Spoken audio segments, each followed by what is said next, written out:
दक्षिण भारत की कलीसिया या चर्च सीएसआई एक संयुक्त प्रोटेस्टेंट चर्च है जो सदस्यों की संख्या के आधार पर भारत में दूसरा सबसे बड़ा मसीही चर्च है। यह दक्षिण भारत में कई प्रोटेस्टेंट चर्चों से मिलकर बना है।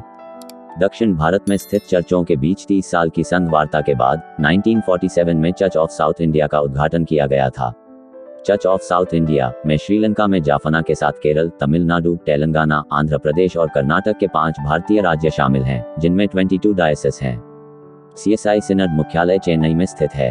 हेलो फ्रेंड्स, मैं हैब्रॉन पीटर्स हूँ। मेरे यूट्यूब चैनल क्रिश्चियन क्रॉनिकलर में आपका स्वागत है। मैं मसीही धर्म से संबंधित जानकारीपूर्ण वीडियो बनाता हूँ। अगर आप इस चैनल पर नए हैं तो कृपया लाइक, सब्सक्राइब, शेयर और कमेंट करना न भूलें।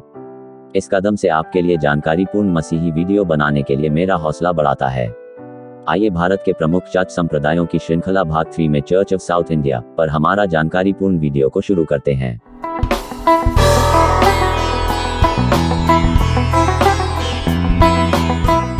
Church of South India World Methodist Council और World Communion of Reformed Churches का सदस्य है।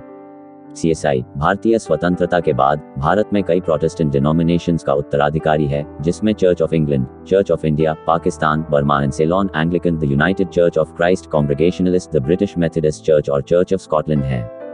इसमें साउथ इंडिया यूनाइटेड चर्च, जो ब्रिटिश कांग्रेगेशनलिस्ट और ब्रिटिश प्रेस्बिटेरियंस का संघ था, भी शामिल हैं, जो दक्षिण भारत के तत्कालीन 14 एंग्लिकन डायसिस, एक श्रीलंका की डायसिस और मेथोडिस्ट चर्च का दक्षिण भारतीय जिला थे। सीएसआई में 4 अलग अलग चर्च परंपराओं को एक साथ लाया गया: एंग्लिकन, एपिस्कोपल, कांग्रेगेशनल, प्रेस्बिटेरियन और मेथोडिस्ट। इन सभी चर्चों की स्थापना भारत में यूरोप, अमेरिका और ऑस्ट्रेलिया में चर्चों के मिशनरी कार्यों के माध्यम से हुई थी, जिन्होंने शताब्दी की शुरुआत से अलग अलग समय में भारत में अपना काम शुरू किया था।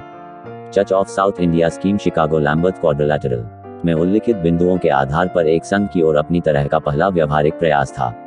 1919 में ट्रांक्यूबार अब तरंगंबाड़ी में एक सम्मेलन में संघ बनाने के बारे में चर्चा शुरू हुई थी और 1947 में भारत को स्वतंत्रता मिलने के बाद संघ बन गया था। चर्च ऑफ साउथ इंडिया की अपनी स्वयं सर्विस बुक और कम्युनियन सर्विस है, जो दोनों कई सांप्रदायिक स्रोतों से प्राप्त होते हैं। संघ विशेष रूप से अन्य संप्रदायों के विचारों के साथ एंग्लिकन डॉक्ट्रीन ऑफ एपिस्टोलिक सक्सेशन के सामंजस्य में अक्सर विश्वव्यापी आंदोलन में एक मील का पत्थर के रूप में जाना जाता है। दक्षिण भारत का चर्च एक ट्रिनिटेरियन चर्च है, जो अपने घटक संप्रदायों की परंपराओं और विरासत को साथ लेकर चलता है। चर्च चाल्सेडोनियन क्रिस्टोलॉजिकल परिभाषा को स्वीकार करता है।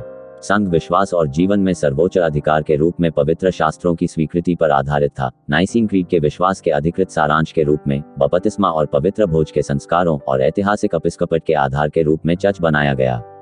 एक साथ बढ़ने की 30 साल की अवधि के लिए प्रावधान किया गया था, जिसके दौरान यह आशा की गई थी कि संघ पूर्ण हो जाएगा। विलय के दिन सभी परंपराओं से तैयार 9 नए बिशपों को पहले से ही कार्यालय में 5 एंग्लिकन बिशप के साथ सेवा करने के लिए कॉन्सेक्रेट किया गया। चर्च ऑफ साउथ इंडिया जैसा आज मौजूद है, रेवरेंड वेडम सैंटियागो की दृढ़ता और प्रतिबद्ध प्रयासों के साथ अस्तित्व में आया, जिन्होंने लंबे समय तक एसआईयूसी दक्षिण भारतीय यूनाइटेड चर्चों का नेतृत्व किया, जो बाद में रेवरेंड वी सैंटियागो और बिशप अजारिया के संयुक्त प्रयासों के साथ चर्च ऑफ साउथ इंडिया बना। भारत के यूनाइटेड किंगडम से अपनी स्वतंत्रता प्राप्त करने के एक महीने बाद द 27 सितंबर 1947 को मद्रास में सेंट जॉर्ज कैथेड्रल में church of South India union समारोह हुआ। यह एसआईयूसी के संघ से गठित किया गया था। साउथ इंडिया यूनाइटेड चर्च, जो स्वयं एक कांग्रेगेशनल, प्रेस्बिटेरियन और रिफॉर्म ट्रेडिशंस चर्चों का एक संघ था। Anglican church of India Pakistan, Burma और सीलोन के दक्षिणी प्रांत और दक्षिण भारत के मेथोडिस्ट चर्च। भारत के लोगों के लिए ईश्वर के उपहार के रूप में एपिस्कोपल और गैर एपिस्कोपल परंपराओं के सम्मिश्रण से एक अद्वितीय चर्च का जन्म हुआ और सार्वभौमिक चर्च के लिए चर्च संबंधी एकता के दृश्य संकेत के रूप में उभरा। भारत में कलकत्ता के बाद मद्रास डायसिस इंग्लैंड के चर्च का दूसरी विदेशी डायसिस थी। चर्च चेन्नई में स्थित सिनड द्वारा शासित होता है और इसका नेतृत्व एक पीठासीन बिशप करता है, जो मॉडरेटर की उपाधि धारण करता है, जिसे हर 3 साल में चुना जाता है।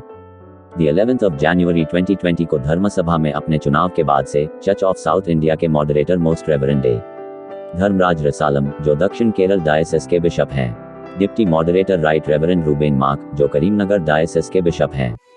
चर्च ऑफ साउथ इंडिया दलितों, आदिवासियों के उत्थान, महिला सशक्तिकरण और बच्चों की शिक्षा के लिए अथक प्रयास करता है, जो बदले में राष्ट्र के विकास में एक प्रमुख योगदान करता है।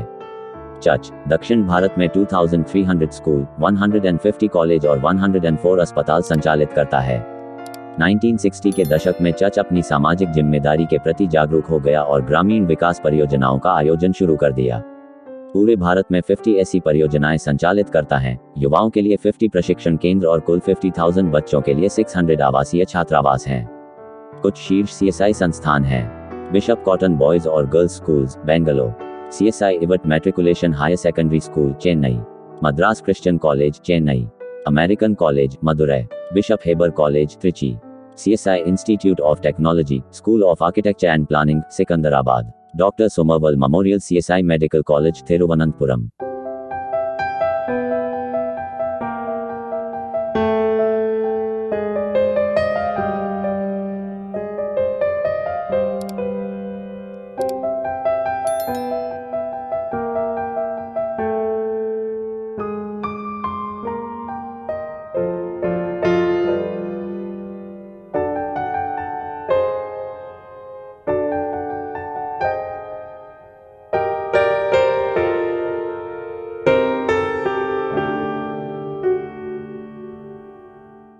பிதா குமாரன் பரிசுத்தாவியுமாகிய சர்வ வல்லமை பொருந்த தேவனுடைய ஆசீர்வாதம் உங்களுக்குள்ளே இருந்து எப்போதும் உங்களோட நிலைத்திருக்க கடவுது।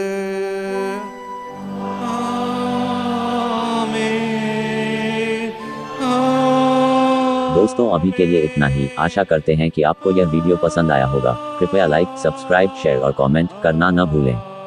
हम अपने अगले वीडियो में भारत के एक और प्रमुख चर्च को देखेंगे। अभी के लिए बाय बाय। परमेश्वर आपको आशीष दे। सत्यमेसु